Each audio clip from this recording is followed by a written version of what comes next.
আসসালামু আলাইকুম ওয়া রাহমাতুল্লাহ।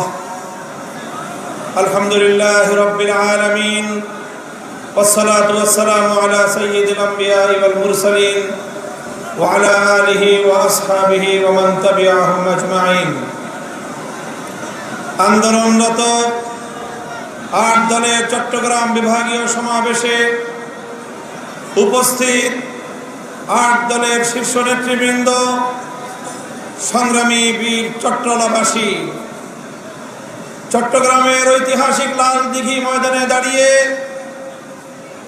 বিগত ফ্যাসিবাদ বিরোধী আন্দোলনের অন্যতম মহানায়ক হেফাজতে ইসলাম বাংলাদেশের আমির মরহুম আল্লামা শাহ আহমদ শফি, মজলুম আমির হেফাজত শহীদ ইসলাম আল্লামা জুনায়েদ বাবুনগরী রহমতুল্লাহি আলাইহির প্রতি শ্রদ্ধা এবং তাদের রুহের মাগফিরাত কামনা করে আজকের এই চট্টগ্রামের ঐতিহাসিক লাল দিঘি ময়দানের জনসমুদ্রকে লক্ষ্য করে আমরা পরিষ্কার বার্তা দিতে চাই।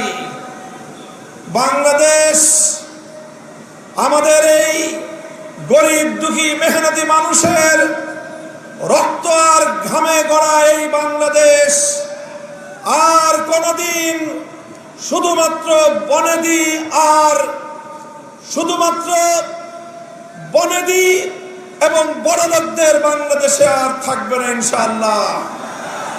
বাংলাদেশ গরিব প্রজা সাধারণদের বাংলাদেশে পরিণত করবার জন্য যে আন্দোলন, যে সংগ্রাম শুরু হয়েছে, ইনশাআল্লাহ এই সংগ্রাম মঞ্জিল পর্যন্ত পৌঁছবে। আমরা পরিষ্কার ভাষায় বলেছি, বড় বড় রাজনৈতিক দলগুলোর পক্ষ থেকে অনেক অফার দেওয়া হয়েছে। ছোট ছোট রাজনৈতিক দলগুলোকে বিভিন্ন আসন সমঝোতার অফার দেওয়া হয়েছে। আমাদের পরিষ্কার বক্তব্য, শুধুমাত্র জমিদারদের অংশীদার সাধারণ মানুষের লভ্যাংশের ভিত্তিতে আর বাংলাদেশ চলবে না। আমরা বাংলাদেশে আমাদের অধিকার চাই, মালিকানা কায়েম করতে চাই। গরিব মেহনতি মানুষ, আমরা তোমাদেরকে ইসলামের বার্তা পৌঁছে দিতে চাই। ইসলাম যে বৈষম্যহীন সমাজ ব্যবস্থা উপহার দিয়েছে, বিশেষ করে অর্থনীতির ক্ষেত্রে ইসলাম যে সুষম বন্টনের অর্থ ব্যবস্থা উপহার দিয়েছে, কাইলা ইয়াকুনা দুলাতাম বাইনাল আগনিয়াই মিনকুম, একটি শ্রেণী বিশেষের কাছে রাষ্ট্রের যাবতীয় সম্পদ কুক্ষিগত হবে, সেই বিজাতীয় পুঁজিবাদী অর্থ ব্যবস্থার কবর তৈরি করে সেই ধ্বংসস্তূপের উপর আল্লাহর কোরআনের অর্থ ব্যবস্থা বাস্তবায়ন করা হবে ইনশাআল্লাহ। আমাদেরকে বিগত দিনগুলোতে শুধু উন্নয়নের গল্প শোনানো হয়েছে। উন্নয়নের গল্পের একটা দৃষ্টান্ত আমরা দিয়ে থাকি। কেমন উন্নয়ন? বলে যে বাংলাদেশের আয় বেড়ে গেছে। কিভাবে আয় বাড়লো? বলে যে মাথা পিছু আয় বেড়েছে, পার ক্যাপিটা ইনকাম। 2025-24-25 অর্থ বছরে বাংলাদেশের মানুষের মাথা পিছু আয় হলো $2,820। আমাদের বাংলাদেশি মুদ্রায় 3,40,000 টাকা প্রতি মাসে বাংলাদেশের মানুষের গড় আয়। আমি এই বিশাল জনসমুদ্রকে জিজ্ঞাসা করতে চাই, আপনারা কয়জন প্রতি মাসে 3,40,000 টাকা আয় করেন? তাহলে কারা আয় করে 3,40,000 করে? সংগ্রামী সাথী ও বন্ধুগণ, ব্যাপারটা হলো এরকম। একজনে খাল পার হতে গিয়েছে, জিজ্ঞাসা করেছে গরিব একজন কৃষককে, খালে কি আমার ঠাঁই হবে? গরিব বলে যে না, খালে ঠাই হবে না, এই খালের মধ্যখানে 5 হাত পানি। বলে যে তোমার এই হিসাব দিয়ে চলবে না, উন্নত হিসাব লাগবে, অর্থনৈতিক ক্যালকুলেশনের হিসাব লাগবে। কি হিসাব? বলে যে মাঠে এই খালের মধ্যখানে কয় হাত পানি? 5 হাত পানি। ওই পারে কয় হাত পানি? 1 হাত পানি। এই পারে কয় হাত পানি? 1 হাত পানি। এবার তিনটাকে যোগ দাও, 5 যোগ 3 যোগ 5 যোগ 1 যোগ 1 হলো 7। 3 জায়গা থেকে স্যাম্পল নিয়েছো, এবার 7কে 3 দিয়ে ভাগ দাও, গড় পানি দাঁড়ালো 2.25 হাত। বলে যে অর্থনীতির হিসাব বলে যে খালে গড় পানি আছে 2.25 হাত, সুতরাং 2.25 হাত পানি যেহেতু গড়ে আছে, এই খাল পার হওয়া সম্ভব। আমি আপনাদেরকে জিজ্ঞাসা করতে চাই, এই গড় হিসাব করে যদি কেউ খাল পার হতে যায়, 5 হাত পানিতে তার ঠাই হবে? ওই 5 হাত পানিতে গিয়ে সে নিশ্চিত ডুবে মরবে। আমাদেরকে উন্নয়নের গল্প শোনায়, বাংলাদেশ থেকে লক্ষ লক্ষ কোটি টাকা দুর্নীতি করে দুর্নীতিবাজদের আকাশচুম্বী আয়, সাধারণ মানুষের নাভিশ্বাস ওঠা, দারিদ্র সীমার নিচে বসবাস করা সেই জনতার আয়ের সঙ্গে গড় হিসাব করে পার ক্যাপিটা ইনকাম দিয়ে, মাথা পিছু আয় দিয়ে বাংলার মানুষকে বারবার ধোঁকা দেওয়া হয়েছে, প্রতারণা করা হয়েছে।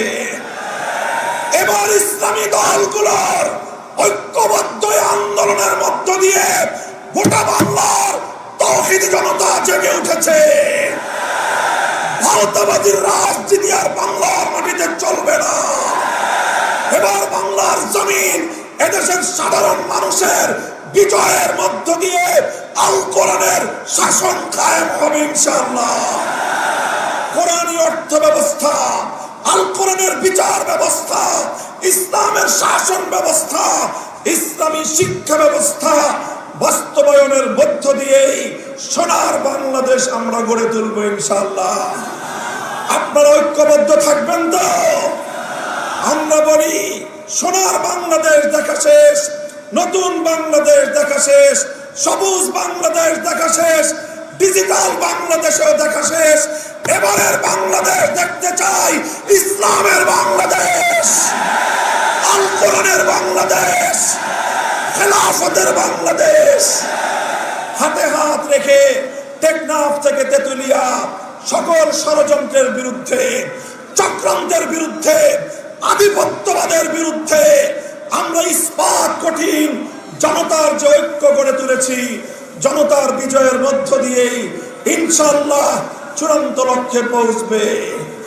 আপনারা সকলেই যার যার জায়গা থেকে ঐক্যবদ্ধ প্রচেষ্টা চালিয়ে যাবেন তো ইনশাআল্লাহ।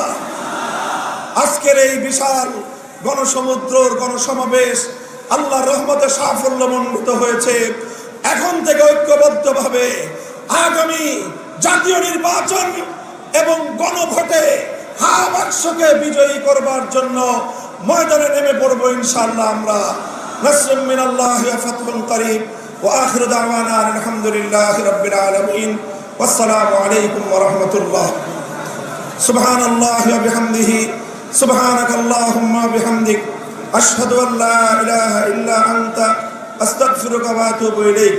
ইয়া হাইয়্যু ইয়া কাইয়্যুম বিরহমাতিকা নাস্তাগীস।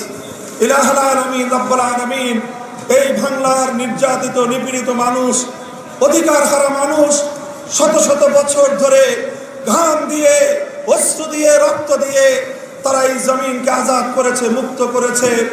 বারবার তারা প্রতারিত আর বঞ্চিত হয়েছে। এ আল্লাহ, আপনি এই বাংলার মাটিকে ইসলামের ঘাঁটি হিসেবে কবুল ফরমান। লাখো জনতার এই বিশাল জনসমুদ্র, এ আল্লাহ, তারা সকলেই আপনার জমিনে আপনার দিনের বিজয় দেখতে চায়। আয় আল্লাহ, আপনি আপনার সাহায্য নুসরতকে আমাদের শামিলে হাল করে দিন। আয় আল্লাহ, 8 দলের নেতৃবৃন্দকে আপনি সঠিক পন্থায় সঠিক সিদ্ধান্ত গ্রহণ করার তৌফিক দান করেন। ঐক্যবদ্ধ জনতার এই কাফেলাকে আয় আল্লাহ বিজয়ের মঞ্জিল পর্যন্ত আপনি পৌঁছে দিন। রব্বানা তাকাব্বাল মিন্না ইন্নাকা আনতাস সামিউল আলিম। ইলাহুল আলামিন, বাংলাদেশের মানুষের আধিপত্যবাদ বিরোধী প্রিয় নেত্রী বেগম খালেদা জিয়াকে সুস্থতা দান করুন। ইলাহুল আলামিন হায়াত না থেকে থাকলে ঈমানের সাথে জীবনের কৃত যাবতীয় গুনাহ থেকে তওবা সহ আল্লাহ আপনি তাকে আপনার দরবারে নিয়ে গেলেন। ইলাহুল আলামিন আমাদের দোয়াকে আপনি কবুল ফরমান। সুবহান রাব্বিকা রাব্বিল ইজ্জাতি আম্মা ইয়াসিফুন ওয়া সালামুন আলাল মুরসালিন আলহামদুলিল্লাহি রাব্বিল আলামিন।